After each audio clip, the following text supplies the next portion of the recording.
እኔ ባይዘው እንደሱ አይነት ድምጽ የለኝም።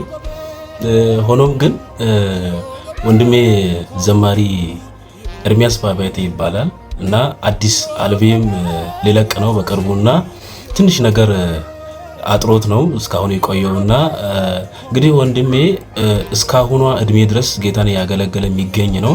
ከቦዲ ማህበረሰብ የወጣ ወንድም ነው። ጌታን ከመቀበሉ በፊት በአርብቶ አደር በአባት እናቱ ቤት ነው ያለውና ከዛ በኋላ ጌታን ከተቀበለ በኋላ ነው ወደዚህ እምነቱ የመጣው። ስለዚህ በዚህ ሂደት ውስጥ ቆይቶ እግዚአብሔር ተጠቅሞት በዝማሬ ጸጋ ባርኮት መዝሙር መልቀቅ ማለት እጅግ በጣም የሚገርም ነው። እስኪ እናዳምጥ። Yogobe, Yesusi, Yogobe, Yogobe, Komaru, Yogobe, Yogobe, Yesusi, Yogobe,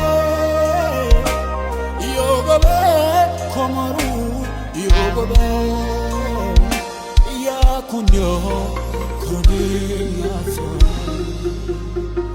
Yakunyo. እንደሰማችሁት ነው። ስለዚህ ይሄ መዝሙር እንዲለቀቅ የምትፈልጉ ክርስቲያን ወንድሞቼ በዓለም ዙሪያ የምትገኙ በውስጥም በውጭም ያላችሁ ትብብር እንድታረጉለት እንዲሁም ከዚህ የበለጠ በክሊፕ እና በሌሎች ስራዎች በአዲስ ስራዎች እንዲከሰት የምትፈልጉ ክርስቲያን ወንድሞች እና እህቶች ይህንን ጸጋ የምትደግፉ ወንድሞች እንድትተባበሩ እጠይቃችኋለሁ። እግዚአብሔር በነገር ሁሉ ይርዳል።